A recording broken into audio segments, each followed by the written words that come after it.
What's up YouTube, it's Milm here with another Xcode tutorial. This Xcode tutorial is on image views, and if you haven't seen them, the first one can be found here. In this tutorial I will be making an image randomly move around the screen or make it look like it's bouncing. Now this is going to be a long tutorial because I've tried to do it many times before and I've ended up having over 20 minutes because I babble. So this might become in two parts, so stay tuned for the other one if it does. I've got an example here. So as you can see, here's our old app with the image now bouncing around the screen. And the collision still works. If I collide with it, it goes blah blah blah. I can reset and they both start again, reset and reset. And so yeah, that's what we're going to be making. So I'll try and do this as fast but as easy to explain as possible. So like usual, I'm going to open up our image view project and we need 3 outlets for this. So first one's going to be a CG point. And that can be called image position. Oops, position, like that. And then we need a timer called timer. And then we also need a bool statement for our alert. And that's because as soon as the image collides, it's going to show the alert. But because the image is bouncing around, as it collides again, it's going to show another alert, and another alert, and another alert. And the user is just going to get stuck in the hole of having to click the alerts constantly. So the bool is used to stop the alerts from showing when another one already is. And a bool statement is a yes or no statement, if you didn't already know that. And I'll teach you how to do this when we need to in the code. We also need a new void for our image moving statement, so that can be called imageMove. Oops. And copy your image move and put that in the .m. Doesn't matter where, just put it anywhere. And inside here we're going to tie our image position to our actual moving image. So mine's the collisionImage.center, space equals space CGPointMake, and then the x value is going to be the collisionImage.center.x plus the imagePositions.x.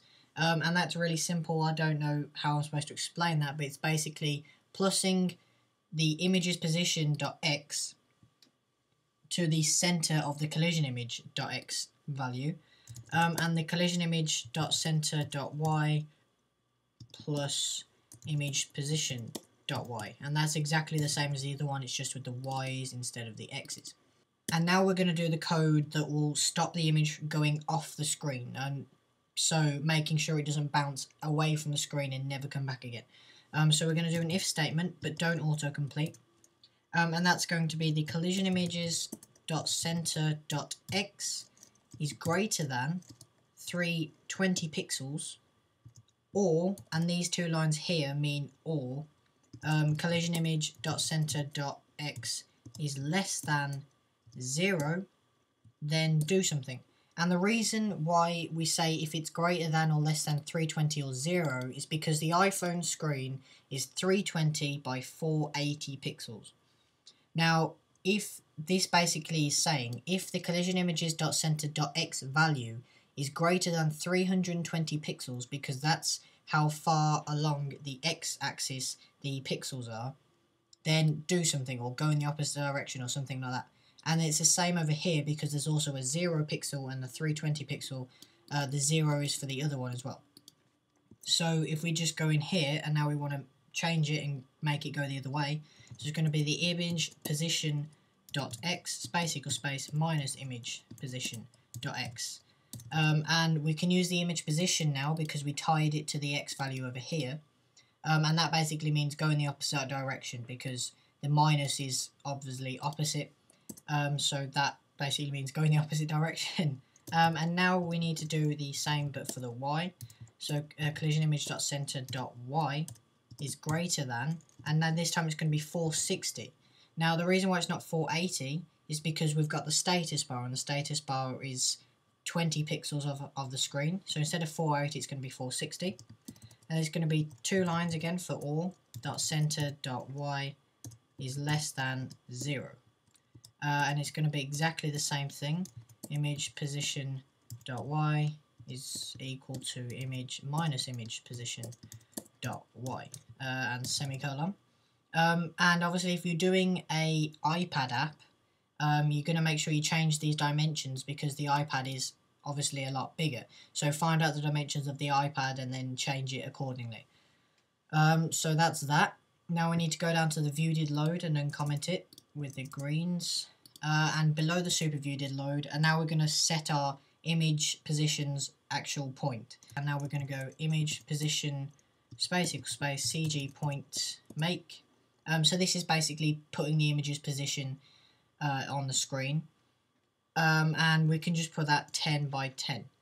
Now what this actually means, this 10 by 10, is how many pixels the image actually moves every time the method is called. So if you want it to move 0.5 pixels, it'll go really slowly because it's only moving half a pixel every time. So that's basically how many pixels you want it to move. 10 seems quite a lot, but to the naked eye you can't really see it, so it moves quite fluidly. And now we're going to set how fast it is, so that's going to be the timer, so timer space equals space NSTimer, scheduledTimerWithInterval, and that one, we want that one. And if you don't see that one, then you can go press escape and select it there. And I'm going to put it at 0.05 because that is really quite fluid and it doesn't jump around a lot, but whatever suits you. If you want it to do it once every second, then that would obviously be a bit more jumpy, but if it works for you, then it works for you. Target can be self, selector can be our imageMove, userInfo can be nil, and yes, we want it to repeat, otherwise it will just move once and stop moving then.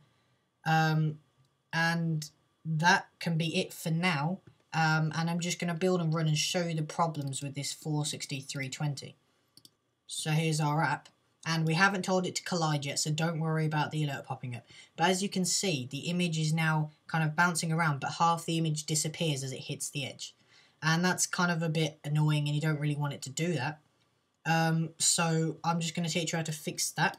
So if we go quit, and we go into the viewController.nib, and we go in here, and if we just make our image a bit smaller so that it's easier for us to play the game, and what we're basically doing with this code over here is telling the center if the center equals that, which is why half the image is disappearing.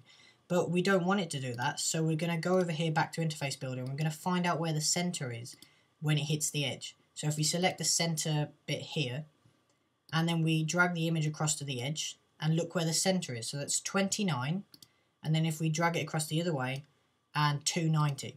So if I go in here and change this one to 290, and then the 0 to 29, the image should now bounce when it hits the edge rather than when the center hits the edge. And we're going to do exactly the same but for the Y. So if we come back here and we select the image again, we go up to the top and the Y changed to 18. And then if we go down to the bottom, you can see the Y changed to 441. So if we go back here, and it was 441 by 18, and make sure you put the bigger numbers over here and the smaller numbers over here, otherwise it won't work. And if we just reset our image to the center here, so it looks a bit nice, and we're also going to put the reset button in. So if we just go back here and check out the coordinates, 158 by 38. So if we go back here into the alert view, click button at index, it's going to be collisionImage.center, space CGPointMake, and it was, I've forgotten it now guys, sorry, 158 by 38, so 158 by 38, and semicolon. So I hope that bit wasn't too confusing there. It's just making sure that it bounces when the side hits the edge rather than the center. And if we build and run, you can see the difference now. So here's our app, and as you can see, I don't know if you guys can see there, but you can see that the image is now bouncing when the side hits the edge rather than the center, and it looks a bit better obviously. And now in the next tutorial I'm going to be teaching you how to do the alert, so the alert can pop up when it collides and stuff, and also to make it only pop up once, because I think this tutorial's gone up a bit too long. I don't know the exact time, but yeah, second tutorial can be found here, and don't forget to comment, rate and subscribe, and see you in my next tutorial.